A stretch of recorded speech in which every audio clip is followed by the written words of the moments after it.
Kansas State offensive lineman Cooper Beebe is alleging that the Frogs quit on Saturday night in Manhattan. And, I mean, the evidence is there. It's tough to really refute that. We'll talk about all that and more next on Locked On Horned Frogs. You are Locked On Horned Frogs, your daily podcast on the TCU Horned Frogs, part of the Locked On Podcast Network, your team every day.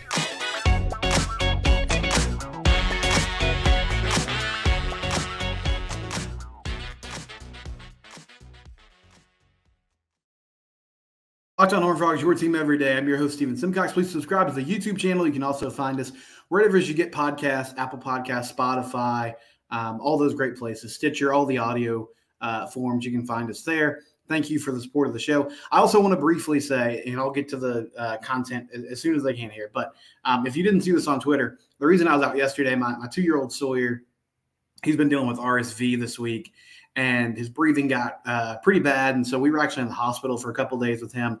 The hospital staff at McLean Children's in Temple did an outstanding job, and we're really appreciative.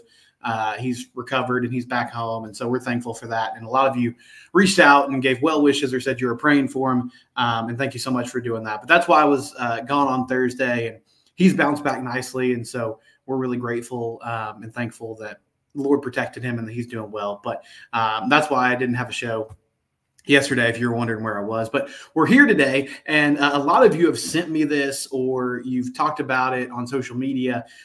There's a clip that's been making the rounds the past few days, and Glenn Kinley sent it out, and Glenn is a TV guy there in Manhattan, and this is from Cooper Beebe, and Cooper is offensive lineman for Kansas State, really good offensive lineman, going to be drafted in this upcoming draft, probably really highly. And he says, I can't play the audio, so I guess I can't fully do it justice.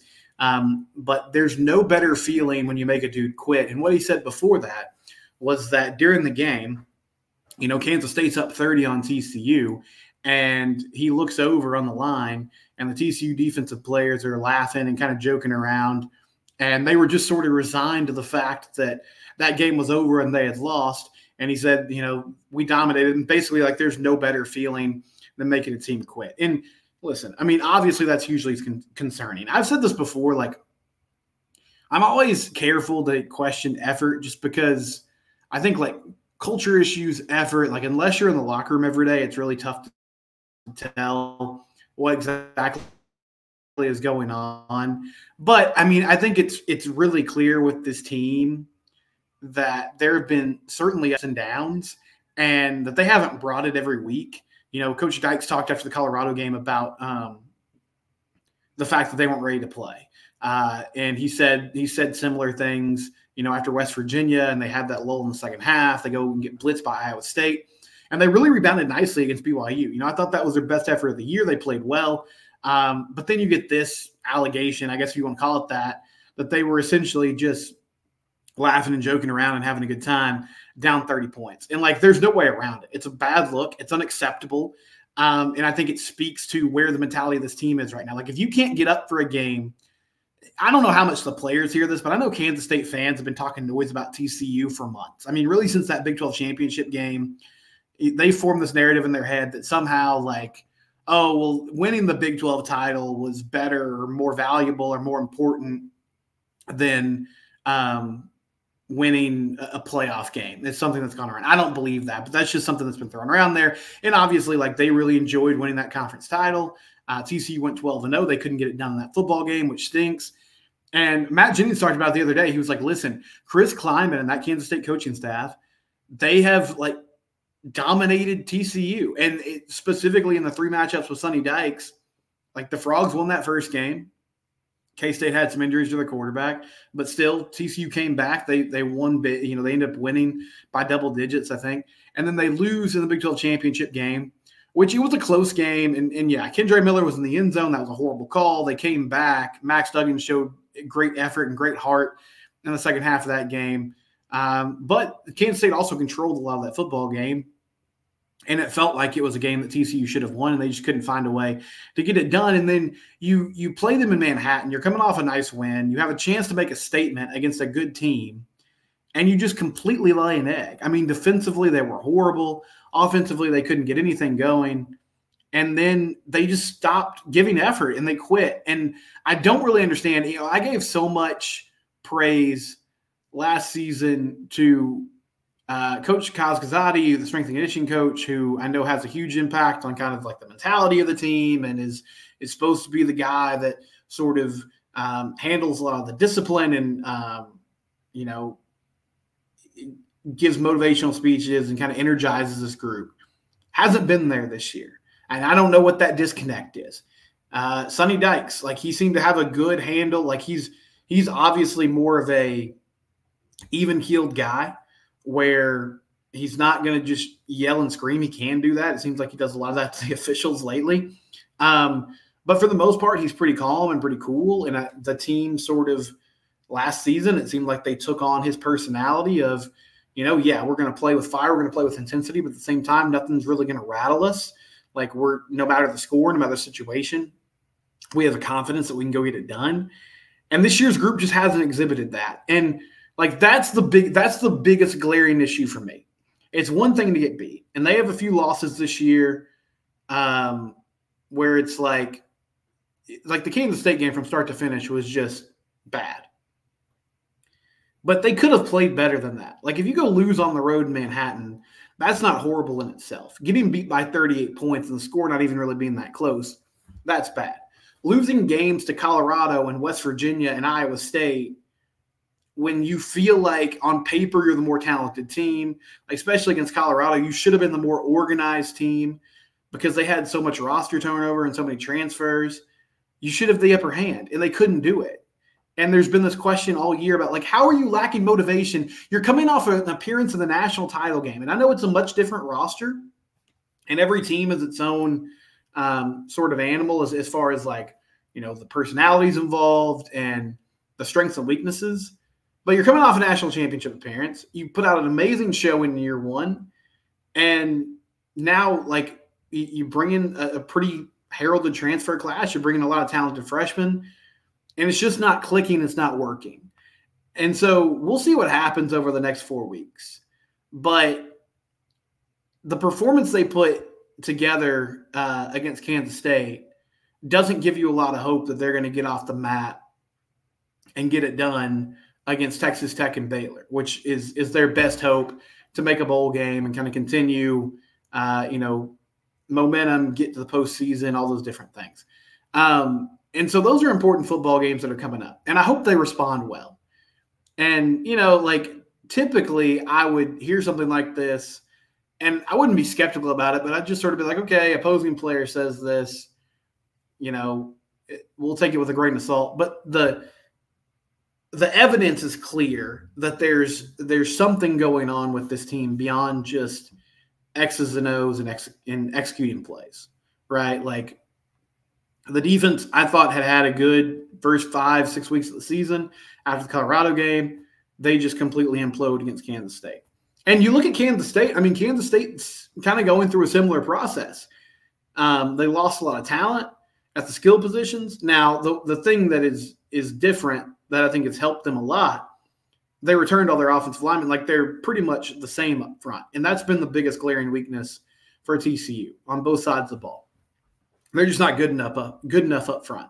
Like, even against teams like Nicholls State and Houston, they struggled at times to dominate the line of scrimmage, and that shouldn't be the case. And, against a group like Kansas State that hangs their hat on physicality and playing like that, it's going to be a rough scene. But defensively, like, they've been good against the run this year. They've been solid, and they just look completely lost on Saturday night. And then the offense couldn't get anything going. I don't really know what the future holds for Josh Hoover at this point, and we'll talk about that in segment 2, like where Chandler Morris is in his recovery. That sounded kind of ominous. After the BYU game, I was pretty confident that, Josh is going to play the rest of these snaps and he's going to do his thing. I don't know if that's the case now, and we'll talk about timelines and all that. But listen, like, you can't quit like that when it's so obvious. And, you fall behind in the football game. I understand everybody's human. Like, you might look around and be like, man, this is kind of ridiculous how we're getting beat tonight. But it's a bad look to be laughing on the field to the point that the other team notices it. They're talking about it. And it circles back to something that we've been talking about all year. Where's the leadership on this football team? where are the players that are stepping up and saying, hey, we have to put a stop to this. We have to turn this around. We have to stop losing these games in big moments. Like, we have to stop getting beat up physically and stop the bleeding. It doesn't seem like anybody's been able to. After the Colorado game, it felt like for a couple of weeks that was the case, but then they go lose to West Virginia. And then they lose to Iowa State. Your quarterback gets injured, and things have kind of gone downhill from there.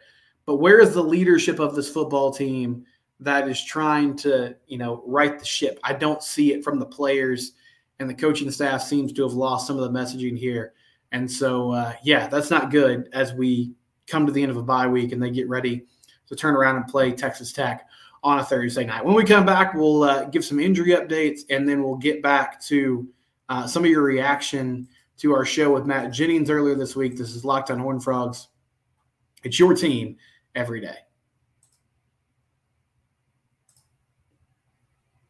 Athletic Brewing Company. If you're watching on YouTube, you see it on the screen here. Go to athleticbrewing.com. Use the promo code LOCKEDON for 15% off your first order. Athletic Brewing Company. They are a game changer in the non-alcoholic beverage space. They make all kinds of great non-alcoholic beers and other drinks that you can enjoy while you're watching a game, while you're just hanging out with your family, whatever the case may be. You watching the Rangers tonight, game 1 of the World Series against the Arizona Diamondbacks. I hope Adolis Garcia continues on this tear. I hope they can get it done. Why not sit down with a refreshing beverage from Athletic Brewing Company? You can go online today, athleticbrewing.com. Use the promo code LOCKEDON for 15% off your first order. You can get them in bars, restaurants. They're all over the place.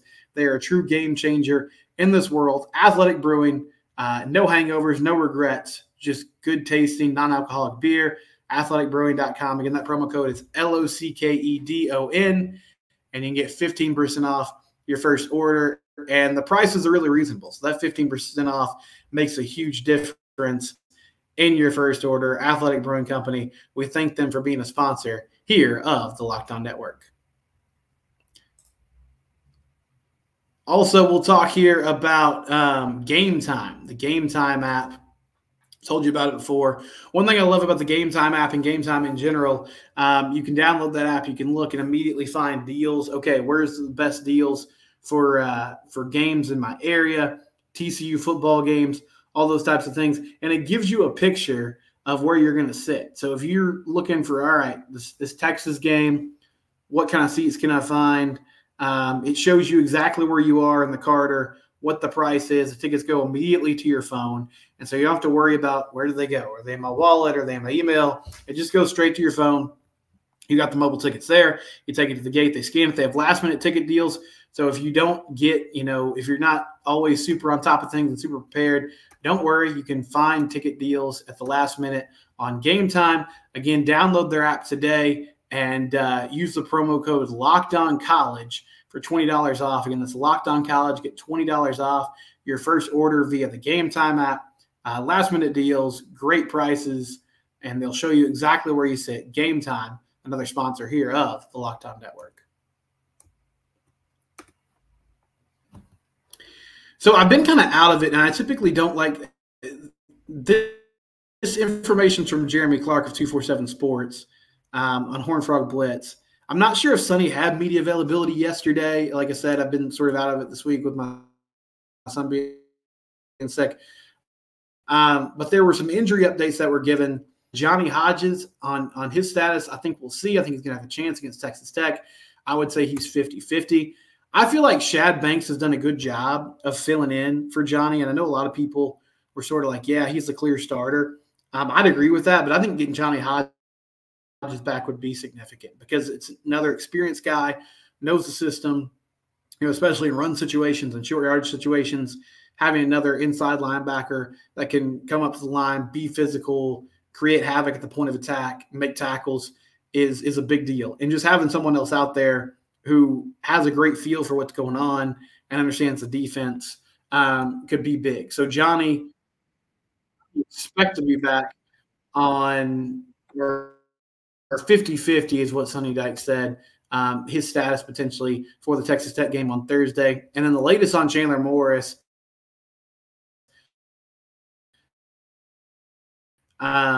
he's still a few weeks away with a sprained MCL that I didn't think, we would see.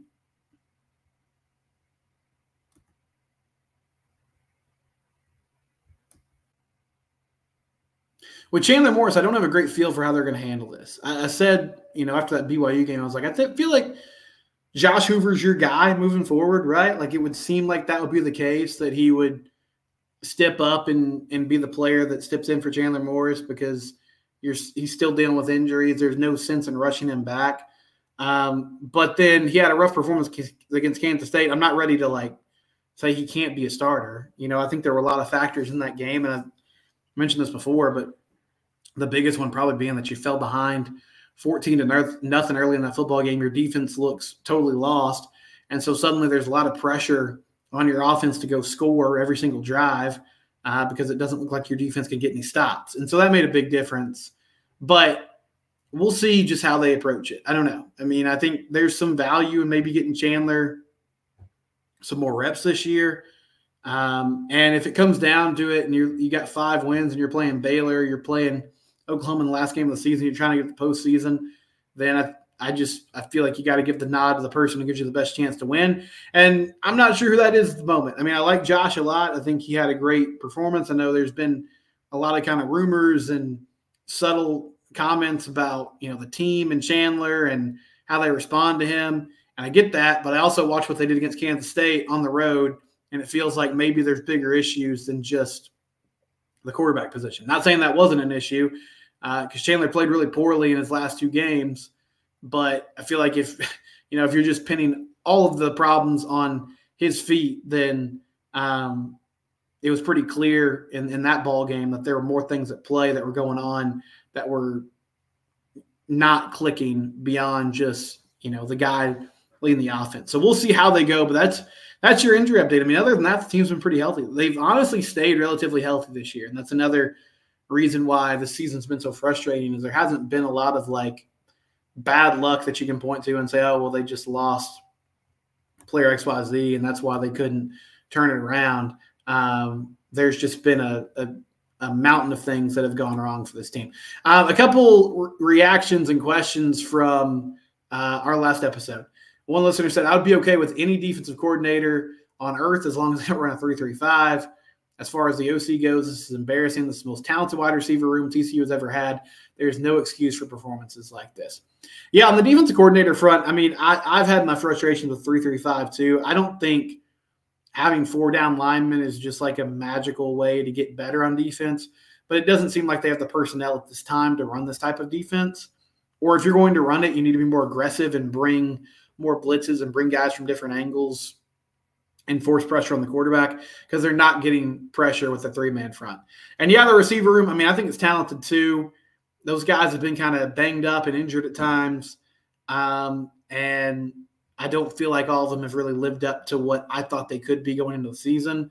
But the offense hasn't worked. And I feel like there's a lot of reasons for that, but Kendall is certainly one of the big things that is leading to the confusion on offense. Michael Andrews said this team doesn't deserve to be in a bowl game, although it's still possible to win 2 games. But games against OU and Texas will not be pretty. The best Frogs can hope for is maybe an Armed Forces Bowl bid against Texas State or someone like that. Yeah, if you go 6-6, that would kind of be where you end up. I seriously doubt they would send them to the Armed Forces Bowl. There were a lot of rumors about that in 2022, but I just feel like that would be a very strange thing to do. I know it's right there, and it'd be a home game, and it would make sense for the bowl game because they should make a lot of money, but I'm not sure if they would end up there. And yeah, I get it. Getting to a bowl game is not what people envisioned, and it's not something that a lot of people would want to celebrate. At the same time, though, it's extra practices for your young guys. I think it gives you an opportunity to get some of your freshmen and sophomores in that game because you would have a month to prepare for them to play. And it's just better that, I'm all for TCU football games. So another game for this team I think would be awesome because I get to see them play one more time before we fully move on to basketball and baseball season. Malibu Horn Frog said, no, you need to be more objective next season. It's not that hard to separate emotion from reason. You still sound like you're in denial. You need to wake up. Okay, that's fine. I don't really think I've been in denial. I feel like I've been pretty honest about how bad this team has been this year. I thought they would be much better. I felt like even after the Colorado game, they could turn it around. I was wrong about that. But, yeah, I mean, I've had people tell me I'm way too positive, way too negative. So I guess that means I'm doing a good job overall because I can't really seem to get – I give different messages to different folks. But thanks for listening to the show and watching the show and chiming in. I always appreciate that. When we come back, did TCU trick Michigan in their sign-stealing scandal? The Wolverines have been stealing signs. Did TCU have the upper hand? We'll talk about that coming up here on Locked On Horned Frogs. If you want to play daily fantasy games, go to prizepicks.com/LockedOnCollege. PrizePicks is the best place to go. If your fantasy team is in shambles, don't worry. You can go to the PrizePicks app, download it, and find ways to make quick money, quick withdrawals, easy gameplay, and enormous selection of players and stat types. It's as simple as selecting, okay, is Saquon Barkley going to go for more than 60 yards this week, right? Is Nico Collins going to go for more than 75 yards this weekend for the Texans? You just pick over, under. You can do things like that. They have things like Taco Tuesday, specific deals each day of the week that can give you up to 25% more on your payouts. The PrizePicks reboot policy, your entries stay in play even if one of your players gets injured. That's one really cool thing that they do. PrizePicks.com/LockedOnCollege. Use code LockedOnCollege for a first deposit match up to $100. PrizePicks.com/LockedOnCollege. And again, that promo code LockedOnCollege, and they'll match your first deposit up to $100. Daily fantasy sports made easy. Nobody does it better than the PrizePicks app.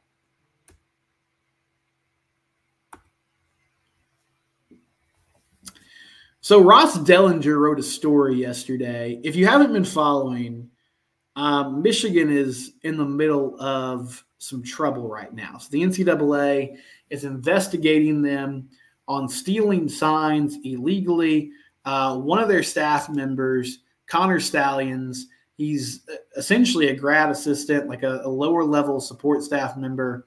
Apparently, through the past few years, he has bought tickets to over 30 Big Ten games. He also bought tickets to the games of playoff contenders last season, like Tennessee, Oregon, Clemson, Georgia, Alabama, and the last two SEC championship games.